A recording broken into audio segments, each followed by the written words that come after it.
Kaya sa atong paglantaw sa Genesis chapter 1 at to chapter 11, nag-focus dito ang storya mahitungod sa God observing the world or the humanity until such time He resolved na iyang piliyon si Noah aron nga sugdan o balik ang kalibutan. And then as the world again grew up by population, God decided upon Himself to choose upon the life of Abraham to work on upon His promises. And so that is why kining Abrahamic covenant is a ditawag nato na lakip ta niini. Ang Mosaic covenant mao ang nagiusarang covenant nga naka-focus gyud sa Israel. Wa tay labot ni adto gyud. Ay mga pipila lang pero majority is that halos wa tay labot. Kay the Mosaic covenant was addressing God is addressing His people, the Israel alone. Pero kaning Abrahamic covenant is appeal gyud ta niini. Kay this was addressed given to the entire people, the entire nation.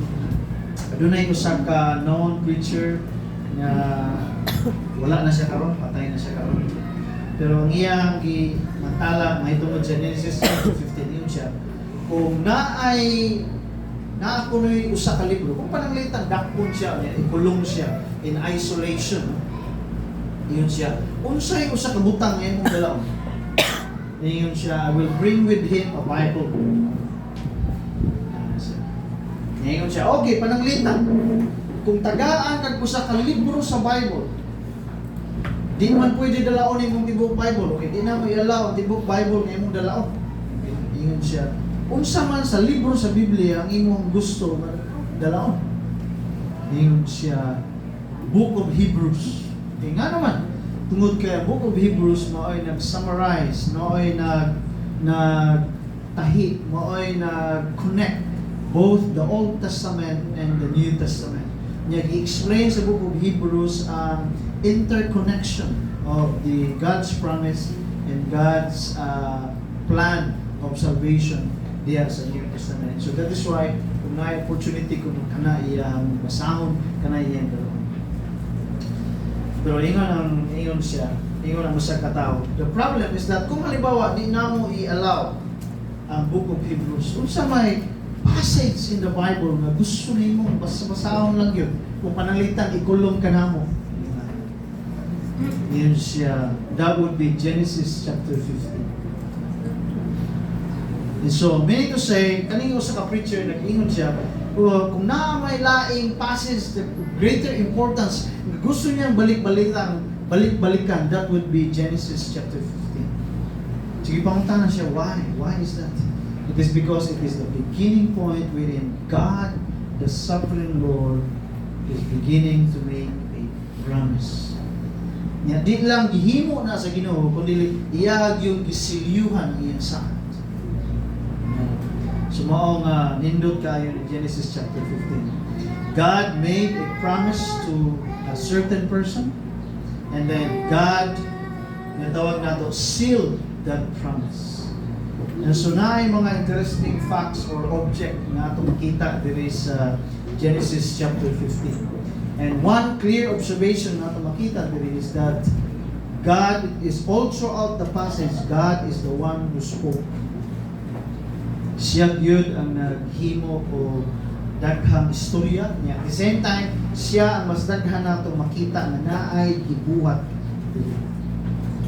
So makita nato sa passage sa Genesis chapter 15 that Abraham positioned himself just listening to God.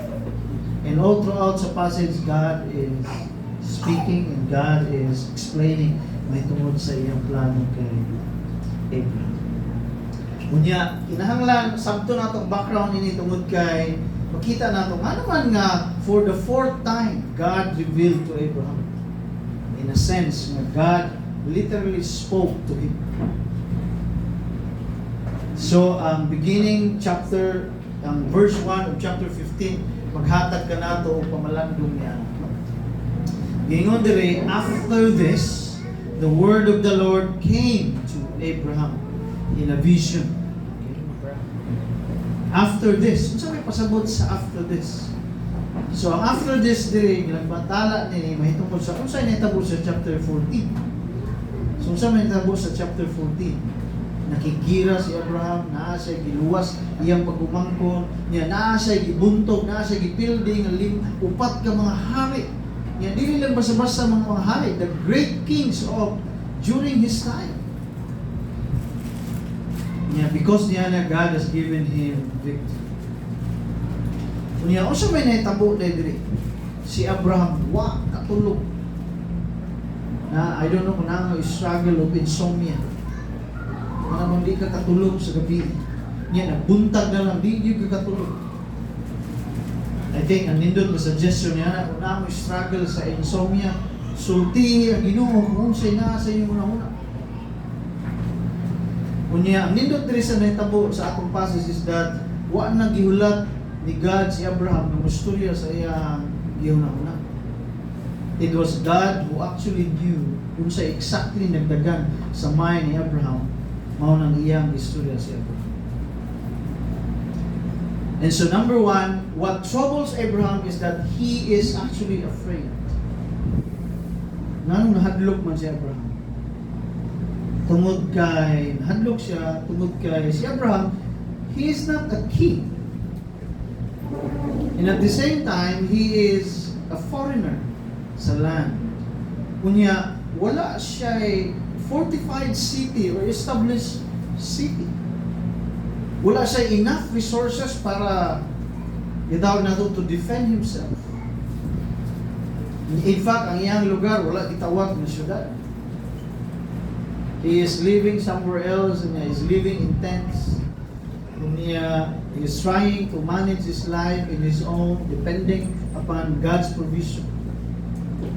And yet, out of miracle circumstances, makita nato diri, Abraham was able to defeat the greatest nation of his time.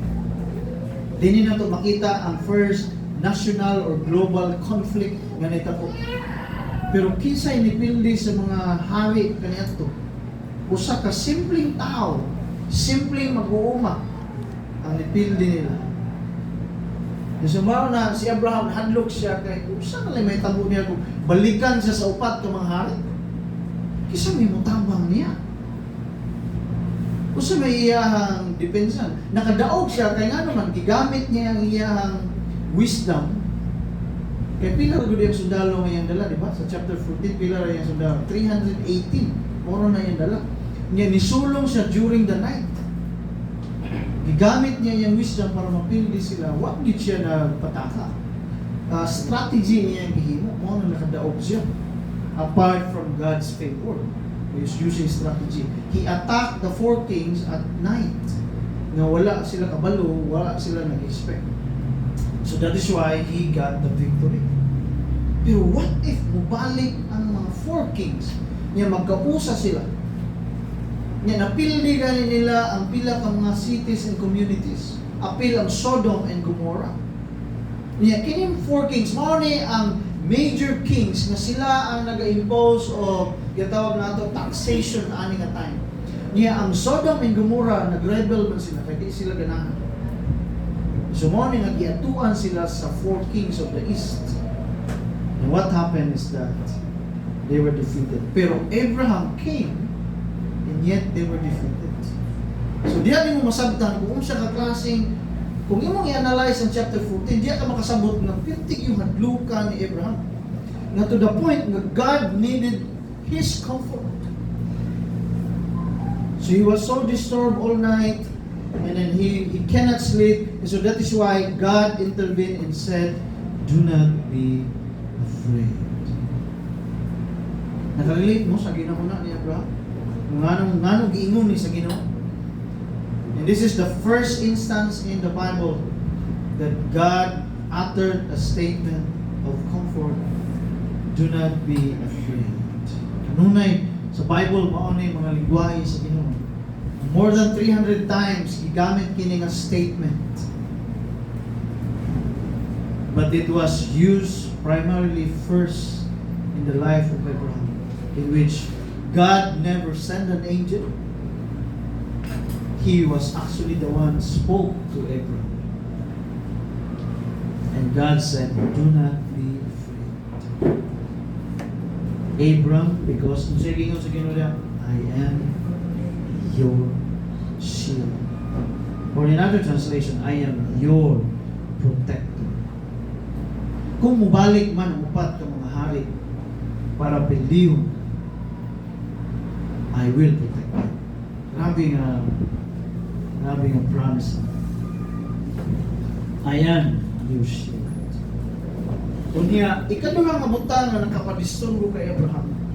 Kaya di ba, remember mo sa chapter 14, i-offeran siya sa king of Sodom. Dagatan ng mga nakuha ni mo, mga bulawan, mga wealth, roon siya pa diya, imuha na. Pero ibalik ang mga tao, buwag na tao. Yan siya yung ni Abraham. Anak tao, pati mga bulawan, mga wealth, imuha na tanan. Kaya di ko gusto na magikan kanimo ang reward. Nga di ko gusto maabot ang panahon nga maingon ka nga ikaw maay nagpadato nako. Sa lahat ng pagkasulti, ibalibaran ni Abraham ang opportunity for him to become wealthy at that time. Na ay opportunity si Abraham to become the most influential person or being at this moment. Kaya nga naman, ang mga hari, ang 5 kahari nga napildi sa King of East, apil na diya ang Sodom and Gomorrah. What na sila'y power influence aniyang time? Kaya nga naman, they were defeated. They were actually abducted. So sa lahat ng pagsulti, kung balik sila sa ilang lugar, magsugod pa sila.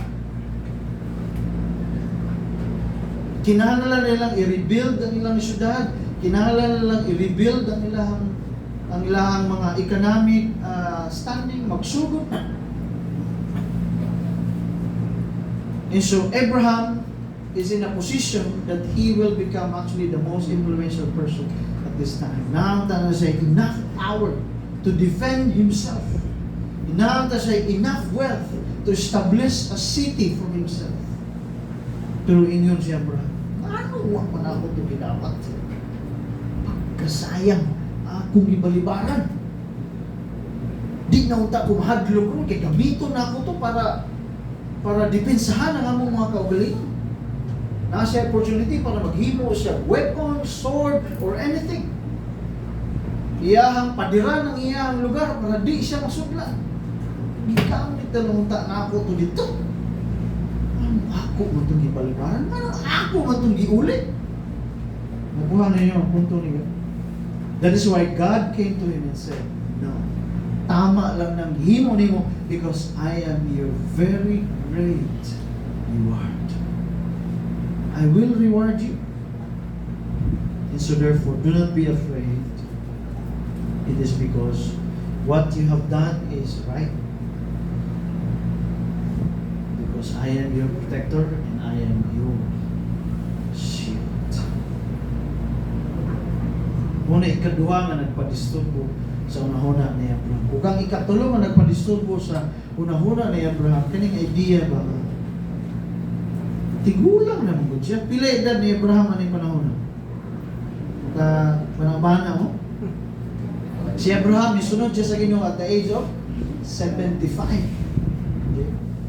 Pero wala tagibutag tagaag detalye kung pila na edad ni Abraham anong panahon na sa diyan nibalik na siya sa lugar na gihatag siya sa Ginoo. Kaya puyo pa man siya Egypt.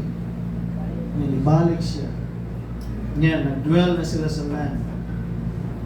So approximately Abraham is around almost 100 years na nangyayari.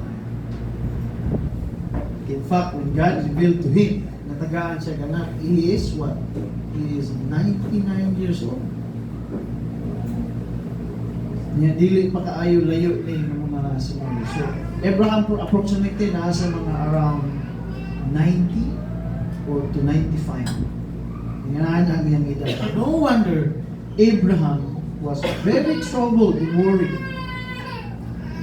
Nano man, wa pa sa kitagahan sa Ginoo. Makarelate mo sa iya, ka na ako sa point, ka na pag naamo sa pangidaron niya, saan na lang ako, mamatay ko po. Siya ka, ano, wow, naging ko sa Ginoo.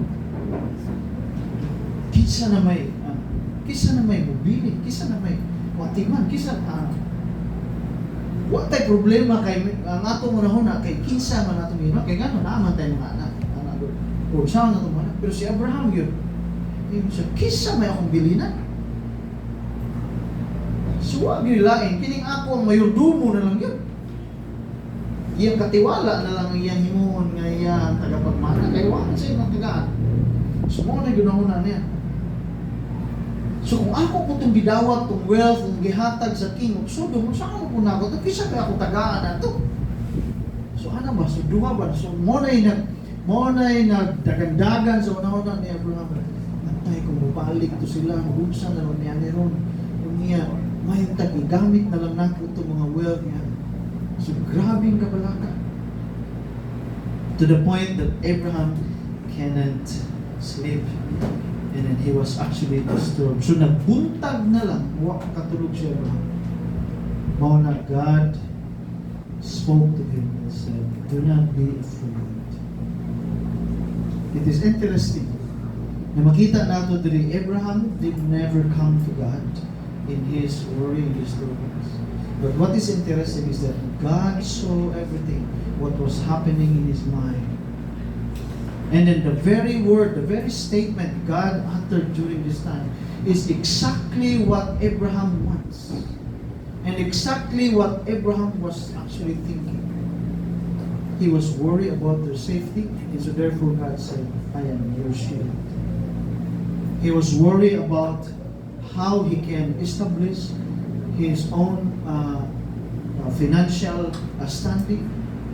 But God, because he denied an opportunity in wealth, and then he said, don't worry, I am your reward. And above all, he is worried in his personal household. Kisa may masunod. And God said, I will give you descendants. So diha ba? Makita na to, God is actively working. So sa may number one implication na ito makita dali if we try to relate this to us. Na may mga butang in our personal life, family, sama kay Abraham na to the point na di mo katulog. You're so worried about it. Abay, mga kahadlukan na, kung sa may atong kahadlukan sa ating salamat na, wala tayo na-enkwentro na pwedeng patay na ito. Actually, kung ato yung i-summarize ang ato ang fear in life, if we are honest enough, ang atong fears in life is actually mabaw kayo para sa mga gikahadlukan ni Abraham. Kasi ang fear ni Abraham is really between life and death. True security. Kaya wag sila defense. Wag sila line of defense. Plus, naa siya gipakaulawan nga upat ka mga hangin. Very influential. And so, very true, very real ang fear ni Abraham about life and death and security. Kita mo sa itong fear yun. Kung atong yun masama, atong yun maput into words ang atong fear, kung saan atong fear? Actually, sa tinuod lang, nahadlok ta, pero wag kita gikahadlokan actually. Pwede ba na inyong ma-state ang iyong fear? Saan ba na iyong fear? Are you afraid of dying? I don't think so. I don't think mao na yung greatest fear. Saan ba yung greatest fear? Murag-wag yun. Actually, murag-wag yun tayo. Kung ato yung, we will be honest in ourselves, bitang mo, saan mag-yun tayo ang ikahadlukan? Ano mag-yung hadluk ay? Kung saan man yun? Pero maybe worried, agad worried. And so, just like Abraham, yung human feeling, human struggle of being disturbed to the point of being worried about many things in our lives.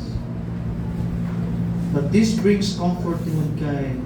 Just like Abraham, God revealed himself as a God who is a great protector and a great rewarder.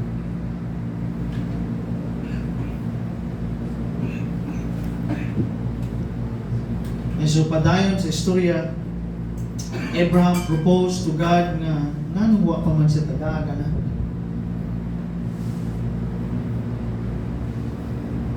Ganahan kay ko na yung linya diri ngayon. The word of the Lord came to him. Then verse 4, the word of the Lord came to him again. Kaya nga naman, so may implication na ng linya. It is actually a statement nga ang gihimo sa Ginoo giistorya gid niya si Abraham. Wala niya kana bang giagi o sumbingay, wala niya giagi o that is why bitaw nga ang life ni Abraham, ang description siya, he is a friend of God. That it is as if he is talking to God like a friend. He talks to a friend. Yun na ang description. Why? Because God is the one who personally spoke to Abraham. So nasayod ta nga i-confirm sa Ginoo nga ang ginauna ni Abraham dili na maoy ginauna sa Ginoo. Kaya nagplano naman si Abraham ubiya, kung mamatay ko karon kani na lang akong si Elizar na lang yun ang tagapagmana. So natay plano, nasa plano sa Senyor. But God spoke to him, that's not what is in my mind. I will give you a son. I will give you with your own flesh and blood as your ear. And then God took him, in verse 5, God took him outside to look at the stars. Siguro kung mo na magkadlaw na yun siguro ni. Tanaw siya. Tanawa. Ihapak kung maihap ni. Then God assured him of this. Kani ang pinaka-interesting point. Verse 6, Abraham believed the Lord. Believe it or not, this is the first time that Abraham exercised his faith in God's word. Ano siya nakita po din? Abraham first exercised his belief, his trust upon what God said. And that is faith. Faith is more than believing that God exists. Kay sa ato ang attendance diri karon, kung pananglitan ningon ta, dili problema nato ang God's existence. And when you believe upon God's existence, that doesn't mean that you have faith in God. Because faith in the Lord does not only rely upon believing that God exists and that God is true, but what is more important is that you believe upon what He said. And to God, that is true faith. When you believe upon what He said, bisag wa pa na itabo, pero imo na nang gituuhan, that is faith. And that is the kind of faith ang gusto sa Ginoo. Kasi kung makita nato sa life ni Abraham, God doesn't want to prove to him that he is alive. Di ba? Kaya na-witness naman ni Abraham, tinuod gani, istorya gani siya, no? Nag-reveal gani sa iyang Ginoo, no? And so therefore, kung saan may problema, ang ano kinahanglan pa yun sa Ginoo, nga doon siya sa point of faith. Kung saan problema ni Abraham? Nagtuo na siya sa Ginoo, nagtuo siya sa Ginoo, mabuhay ang Ginoo, o tinuod nga na ang Ginoo. Pero ang problem is that di niya kaya i-convince ang iyang mind nga buhaton o dawaton ang ginaingon sa Ginoo. Like halimbawa, when God said, do not be afraid, hadlok na kasi ano? Niingo ka akong God. Niingo lang na nimo, kaya sayo na sa imo. Sa ko, hadlok na ko. Niayon ka ba lang ka, kitagaan, takagdagang reward. Asa man? Diba, ana man to. Wapo kayong gingon sa Ginoo, pero ang problema na doon siya. Kung saan ano pagdawat na ng iyang gingon? And so that is why verse 6, nindot kayo ni gingon din, tunod kay, for the first time in the life of Abraham, he said to himself, akong tuhan ang iyong gingon. And that is why God regarded him, or God credited to him. Nindot kaya naging diri. Abraham believed the Lord. Kung siya niya gi-believe. Abraham believed what God said. He did not only believe that He exists, he also believed that what He said and what He promised, iyang buhaton. Bisan og di man ako ni makita karon. Bisan og tinuod ang akong kahadlok. Bisan og tinuod ang ako ang worry. Bisan og halos di ko katulog sa akong kabalagan. Because if you say so, then I will be. And so for the first time, Abraham exercised faith not in the presence of God, but faith in the Word of God. So mga implication ng ano sa Moses, iyan yung gibalik-balik na the Word of the Lord came to him. The Word of the Lord came to him. Nga naman. Tungkol kay, the emphasis of this passage is that Abraham should learn faith upon what God said He will do. Not the things that He witnessed upon what God does. Dili ang mga butang naghimo na sa Ginoo. Kundi ang mga butang na buhaton pa lang sa Ginoo, pero karon kutob pa lang ni sa istorya. Pero ang dakong pangutana, tuuhan ba nimo ang istorya sa Ginoo? And so that is the kind of faith that Abraham exercised. To believe upon the Lord, to believe upon God. Nanindot kayang giingon sa verse 6. Unsay nahitabo nini? When God observed that he's beginning to have faith in His Word, so giingon dia, it was credited to him as righteousness. God look at him now as perfect. He is perfect. We all know that Abraham is not righteous. Siya ang bakakong number 1. Siya ang way pulos na bana. Ipahamak ang asawa niya. So kung asawa ka ni Abraham, luwi ka kayo, itula ka ni Abraham. So bang laki. Abraham is not righteous. Usog kayo sa mga antik. Kunya, alawan si Abraham.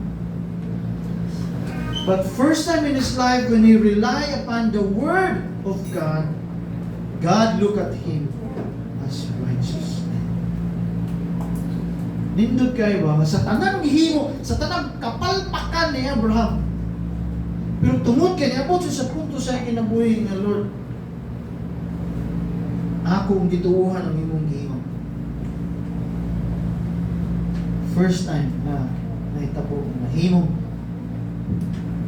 Wa gilantaw, gi-erase tanan ang gitawag nato nga kapalpakan ni Abraham sa inyo.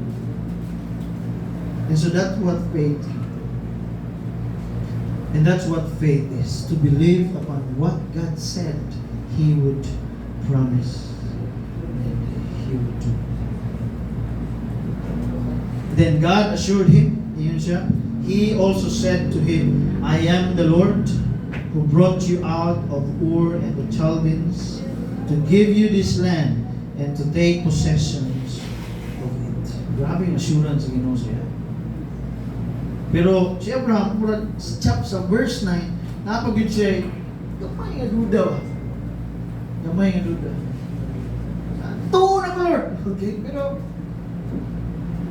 prove daw. No? Iyan ko siya Abraham, prove daw, Lord. Sovereign Lord, yun siya. How can I know? Na maako ni? Saan ba?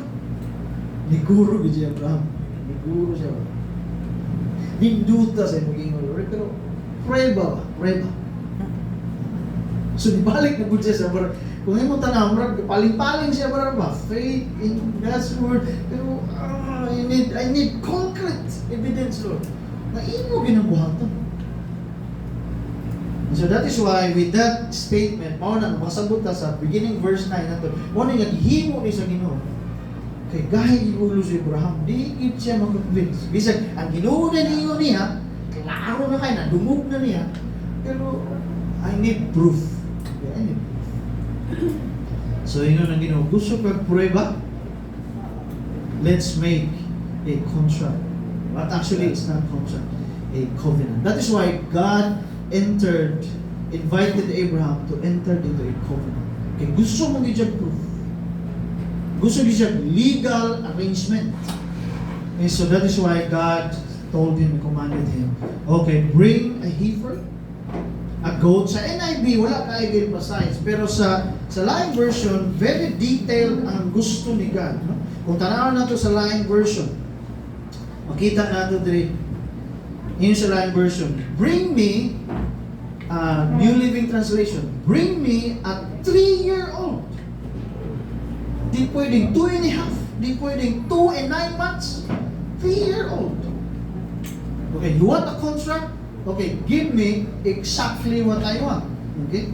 3-year-old heifer at 3-year-old female. Di pwedeng lalaki nga kanding. Di pwedeng bayot nga kanding. Dapat lalaki, babae rin yun.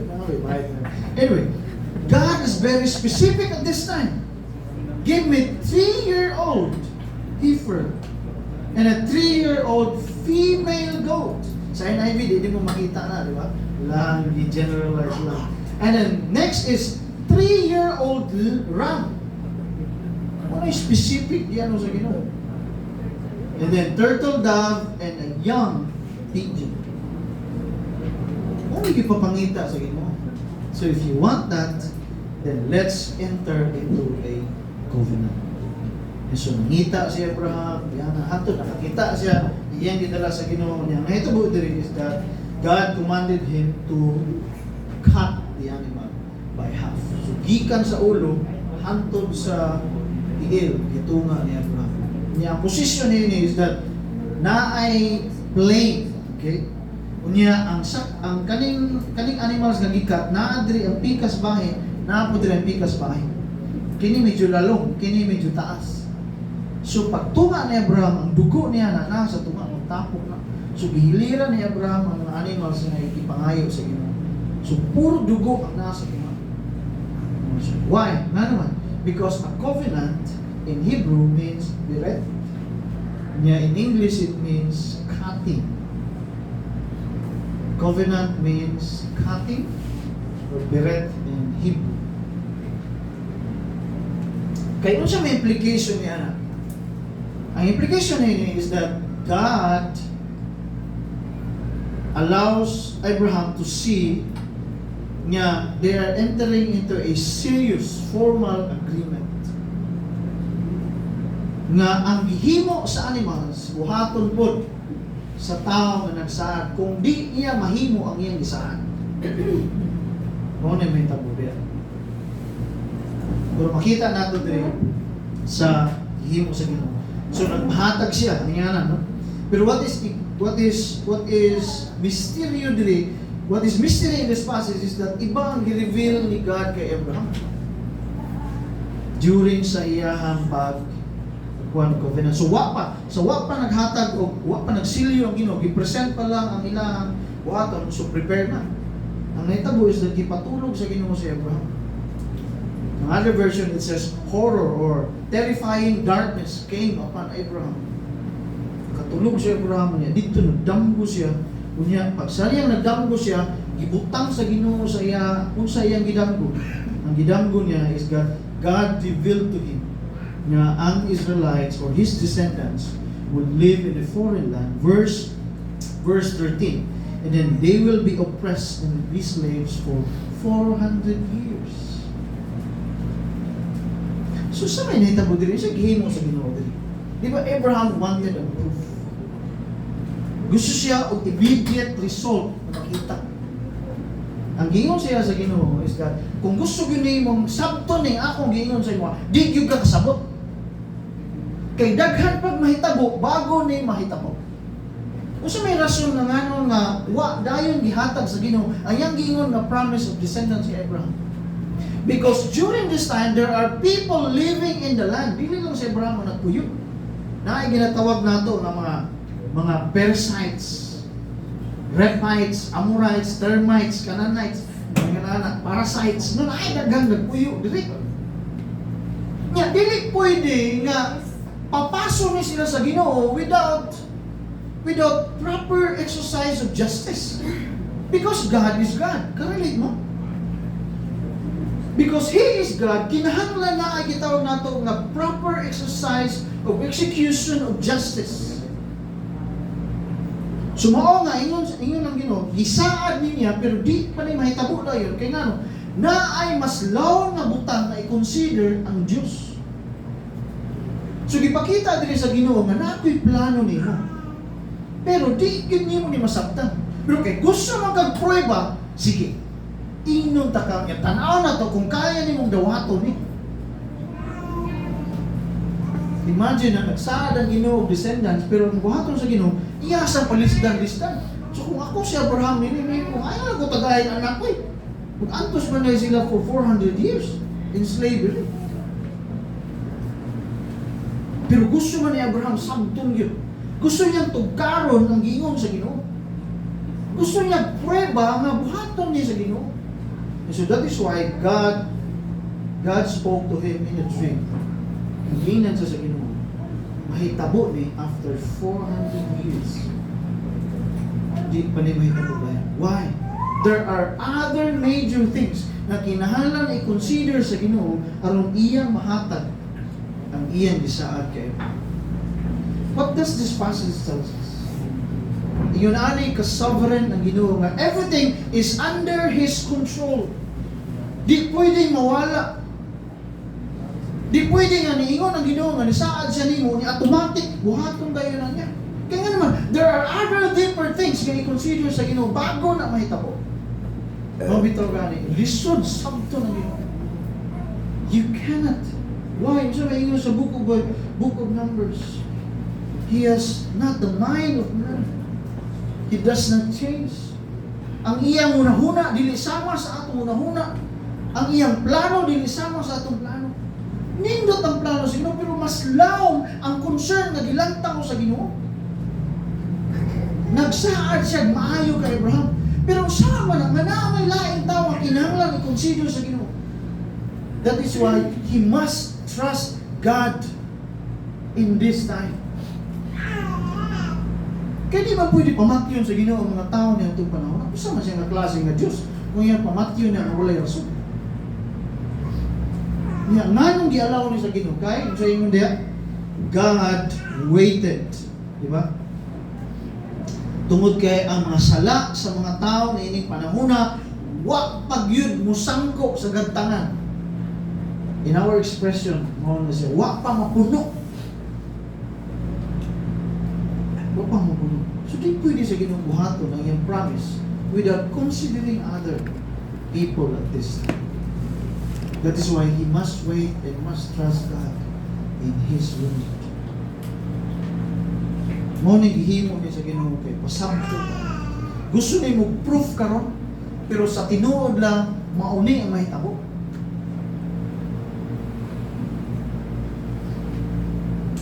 So sa may implication ko atong tan-aw kini nga passage in light sa atong pagbuling. So hay porado kita sa Ginoo ba? Feeling nato murabag kita lagi.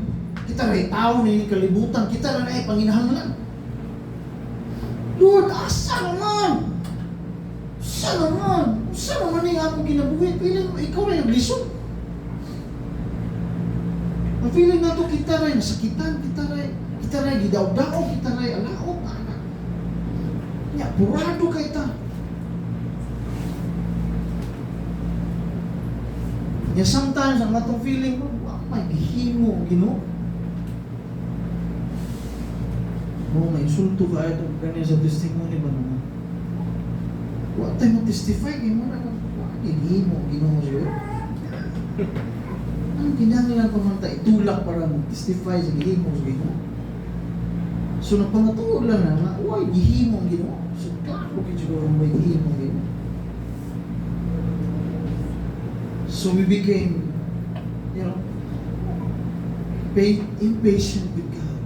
Kasi atong feeling. So, gipakita lang diri kung sa ka-self-centered ang tao.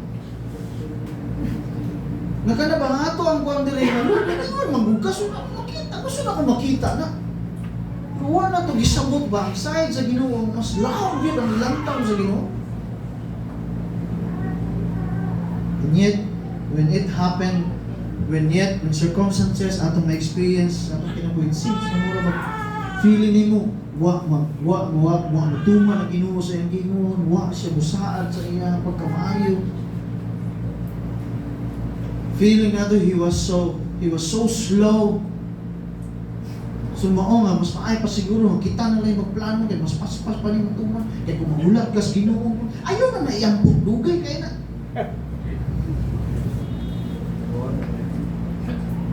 We are impatient with God. Kaya nga naman, tungod kay, ang atong una-una is that we are thinking of God the way we think. At gina-level na itong Ginoo ba sa dagan sa atong una-una. But the truth is that God has many more concerns. Not only your concern, but He was thinking about many other deep, serious concern all around us. So sa magkamo na bagod, nasuko na bagod mo sa gobyerno karon kay karusa man mo silutan ni mga tao nga mga kawatan nimo ana ba mo nga pagkadugay ba sa justice. Nya mingon ta mo wa may gaba ni mga tawhanan ni. Ulat lang. E maabot na. God is more than aware sa inyo. God is more than knowledgeable sa situation na naitabo ka. God is more than informed sa mga detalye nga ato ang gusto nato nga mas masabtan, gusto nato mahibawan karon with all the system nga naata, with all the government, with all the issues nga naata. Take heart that God is more knowledgeable than us. Mas daghan siya lang i-consider kung nano wa dayon na niya i-execute ng justice na gusto niya dito. Because there are more deeper concerns. Why? Because He is God. He is not only managing the life of Abraham. He is not only directing the life of Abraham. There are other people nga gi-extend sa Ginoo niyang patience, grace, and kindness, and mercy. Yung kinahanglan, when He execute justice, it would be a proper justice.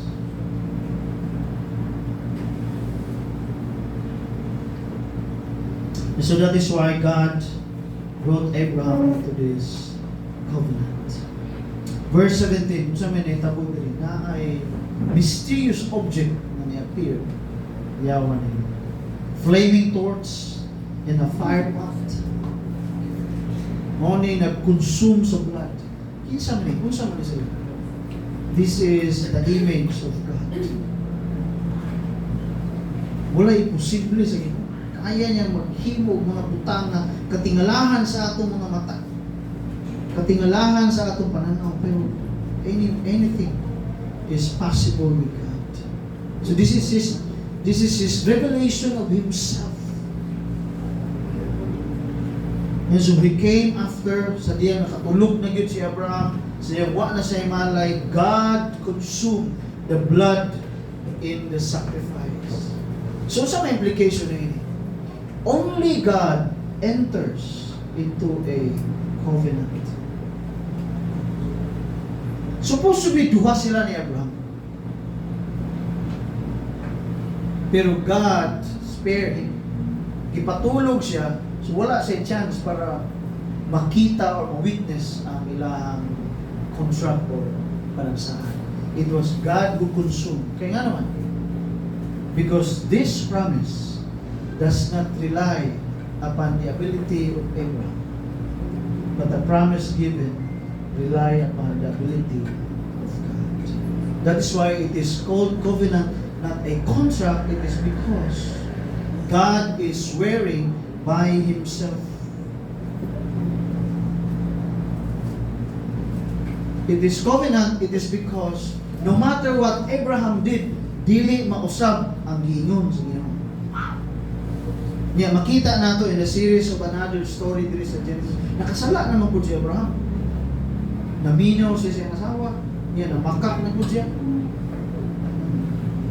Pero the promise of God was sealed and never changed. Kaya nga naman, because He did not make a promise to Abraham, He promised upon Himself. Di ba kumusaad ta, kung sa may atong practice? When we swear, or when we make a promise, we promise by a higher authority. Di ba? We promise in the name of the church, in the name of our family name, di ba? Nga atong promise. Sa ngalan, sa Morales family, di ba? Atong promise. Sa ngalan, sa OBCM, because we recognize that our community is the higher authority. Kisa may labaw pas Ginoo. And so that is why God, because there is no above Him, He promised by Himself. Hindi nato na pwedeng buhaton. Di ka pwedeng mingon, akong gisaad sa akong kaugalingon. Hindi na nimo pwedeng. And it is also a covenant. Why? Because it is a contract between a weaker one and a greater one. That is why God do this tungod kay himo niya, kabalo siya mawalay strength si Abraham para matuman niya. It was all by God's strength. And God is always working on the basis of covenant or promise. The only difference is that God always promised by Himself, not according to your performance, not according to our response, not even according to our faith, but God promised by Himself because He is sovereign. Atong nasabtan? And so in this particular passage, not only that God revealed Himself as the God who relates to Abraham by His word, He also revealed in this passage that He is the God who swears by Himself and by His word. And when He swears, He will always do it. Kaya nga naman, ang gihimo sa Ginoo, iyang giingnan si Abraham, kanang pagtunga sa mga animals. It is as where God is telling Abraham, kung di na ko mahimo ang akong gisaad nimo, may it be done unto me what is done to the animals. Or in other terms, kung di na ko mahimo ang akong gisaad nimo, let me cease to be God.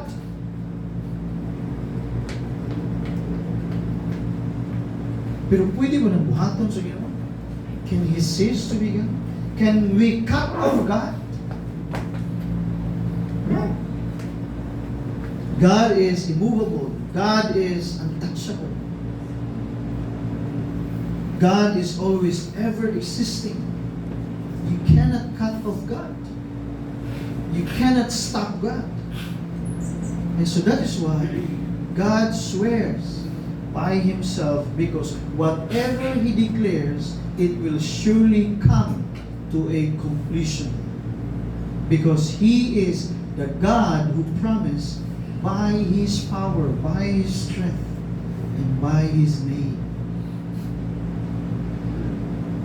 Karon ang pangutana, wa ba may tabo ang giingon sa Ginoo? May tabo. Perting dugaya ning giingon, very advanced ang mind sa Ginoo. Si Abraham naguna-una pa lang siya kaning panahon wa pa sa anak.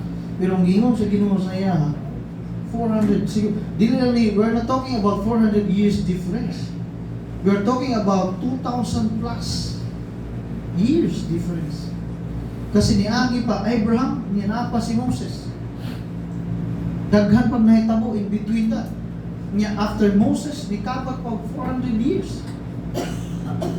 So we're just talking about many years, thousands of years, God revealed to him.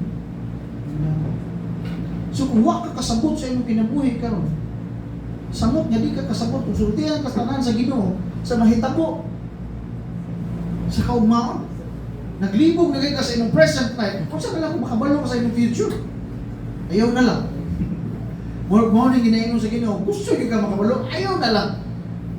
Kay di ka kasabot, maglisod ka dawat, yan, well, probably di ka ganahan. That's how God works. So what is your greatest fear?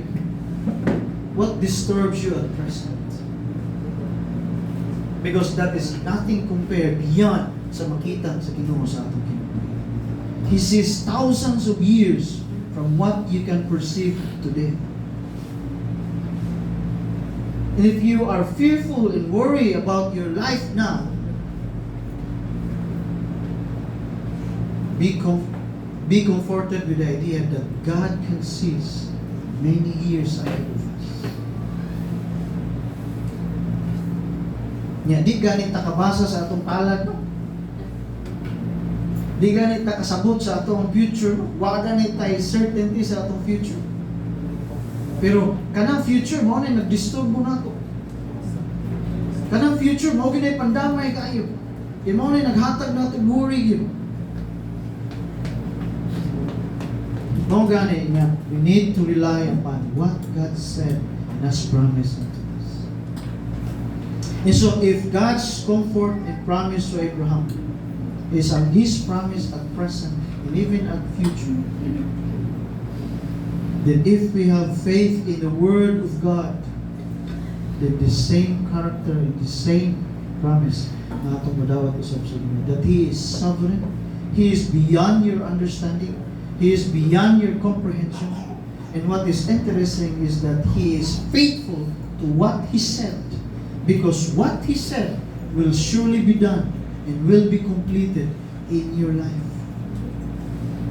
And so the challenge for us now, do we have faith like Abraham to believe upon what God said? Not to believe upon God's existence, but to believe upon what God has said.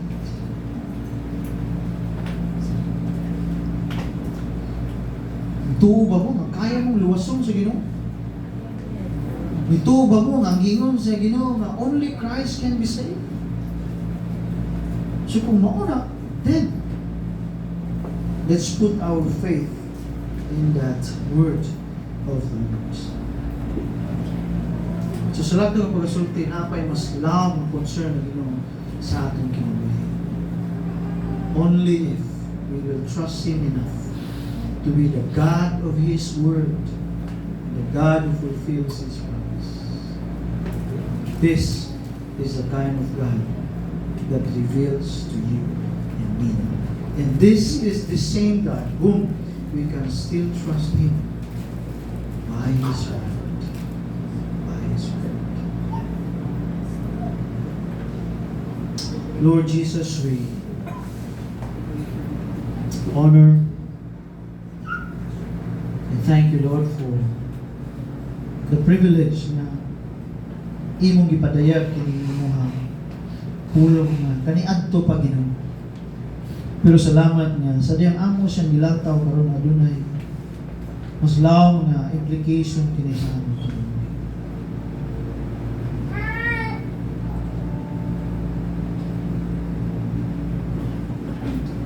Lord, I pray, grant us the faith to believe upon everything you said. Especially, Ginoo, kining mga principle nga imong gisulat alam na.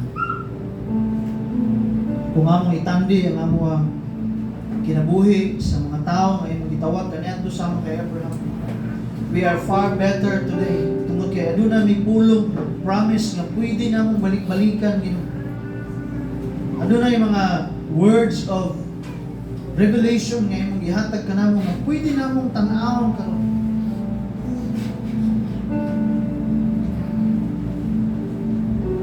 Pero pasaylo ami kay, though we have the abundance, though we have the richness of your words, though we have the revelation of your word, though we have a concrete written word before us, pasaylo ang Ginoo, we still fail to believe upon what you have said unto us. And so, Lord, I pray, grant us the faith like your servant Abraham, that we may believe, even though it is not being fulfilled yet, now at present, but because the God who promised is sovereign Lord, then it is our peace and our rest, and it is more than enough to believe on what you said. And I pray that you make it happen again to each and every one of us, and to each family represented in Holy Spirit. Salamat ikaw mga buong